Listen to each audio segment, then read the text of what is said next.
I'm parched after that. This recording thing is not easy.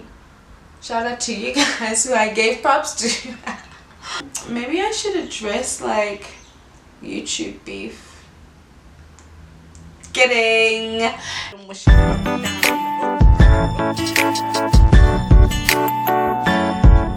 If you are just joining us, welcome to Touch My Yoni. If this is your first time, please do yourself a favor and subscribe to my channel.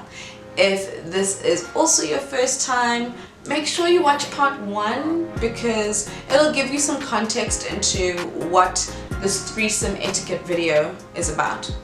Oh, it gives you my story. Relatability. If this is your second time or third or fourth or all of the times that you keep coming back to check if I put more content up, here it is. Welcome back. I appreciate you guys for coming back.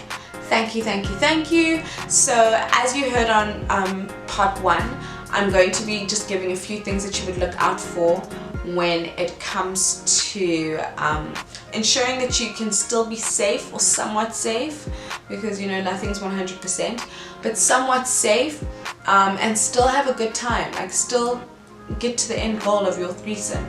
First action I would say you should take is ask yourself why. Like, why do you want to do this? Are you just curious?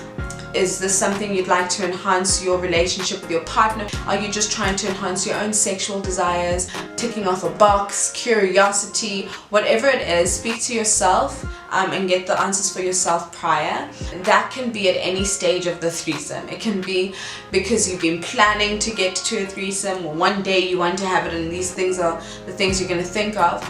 Or it can literally be in the moment, like, why am I doing this? But don't talk yourself out of it. Ask yourself mature adult questions, because sex is not for kids. Just ensure that you know why.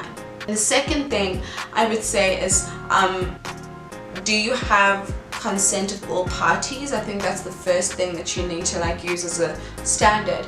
Think of how to approach it. If it's your partner, do you have consent from your partner to bring this person in, or for them to bring a person in? If it is complete strangers where all three of you just happen to be at a bar and all of you get along, you know, these things, I mean, it might seem far-fetched, but there are potential scenarios, and you don't know any of the parties involved, neither do they know you. Again, ensure that consent is given every step of the way.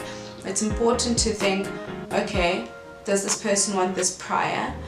Whilst you're in it, are you guys still sure? Reassure one another, because that will make sure that you don't have any blurred lines. And it's very important also to ensure afterwards, because you can like get in a cab and be gone and you've left this chiquita and all of a sudden there's police knocking at your door. Like, unless you're in a different country and it's just one crazy night, but even then, just make sure all parties know and that you're all on the same page consistently. If it is your partner, ask your partner, obviously, if they give consent, and then keep reassuring them throughout. I know sometimes your own insecurities could potentially play on what you will or won't enjoy. And again, if you're not into having a threesome, don't do it just because your partner wants it. Speak to your partner. How to approach it physically, start with the basics. If you're not going to have the sexual history conversation, which I have noticed from majority of the poll, results were not good. Some people think that you're going to kill the momentum or like mess with the spontaneity if you start asking serious questions during. You can still keep that momentum going by touching, sucking, stroking, kissing around the neck area, behind the ears. Things that can still be considered part of your foreplay whilst getting the relevant questions out there. So everyone involved will know exactly what's happening, and they will also not feel like it's forced. It can still be in the moment to make it feel good. People get it so wrong because they can kill the vibe in the sense that they don't know when to leave. If you're the third party, know when to leave. Don't make it awkward. Don't try and be too much. You were invited. Don't overstay your welcome. If you are meeting a whole stranger, if you're continuing to have fun thereafter, then see where it gets to the point where now the fun is over. I don't believe in ever like stopping immediately or abruptly. Like, if you're having a good time, let's all have a good time. The moment is just awkward silences. Leave. If you're the third party, also know not to overstep your boundaries. The same way you shouldn't overstay your welcome is the same way you shouldn't overstep your boundaries. If you are the one who is invited, you don't just go into the kitchen and you start cooking because you didn't like the way the sauce was. It's not your kitchen. Make sure that you are in a position to give the necessary parties equal attention, and it's always harder as the third party person because you have more responsibility, but use that responsibility to try and maximize the amount of pleasure that everyone can have. How to manage two people at once? Well, as a girl, it was just easy for me to give and receive simultaneously, and I think the same applies for guys. If you are able to go down on a girl whilst she's going down on you, or someone else is going down on you, and like be able to give equal amount of attention, or not even equal, different types of attention at different points. The moment you also know you're a third party person, you're not necessarily, or you shouldn't necessarily be so needy with regards to how much you want. You can also sit back. I think it was easy for me because I'm a voyeur. Remember that there's more than one option. And then you also have the option of not doing anything at all.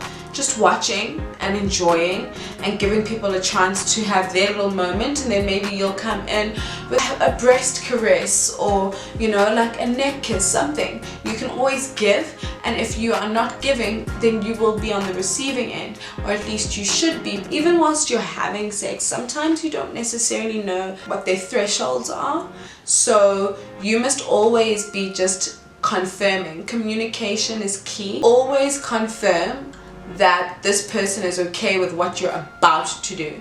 Test by taking small steps, because you need to ensure that this person is in it to win it, that they want this in the same way that you do. I'm not the type of person who like has sex with strangers. I have like had one night stand, but for me there's just too many things that I need to ask and be sure of first. I think that's why it's just easier to at least know one of the other parties involved. Oh, sorry. Otis? I hope you guys enjoyed my threesome etiquette pointers.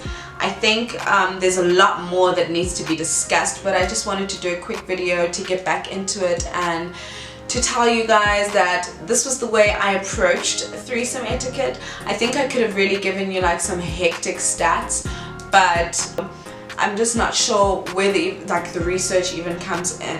Unfortunately, there aren't a lot of like surveys or websites for South Africans in particular that allow us to be free enough to answer these kinds of questions, and then to be asking ourselves these kinds of questions based on what we're being asked. So have a good one. I hope you subscribed. If you haven't, now's also your chance.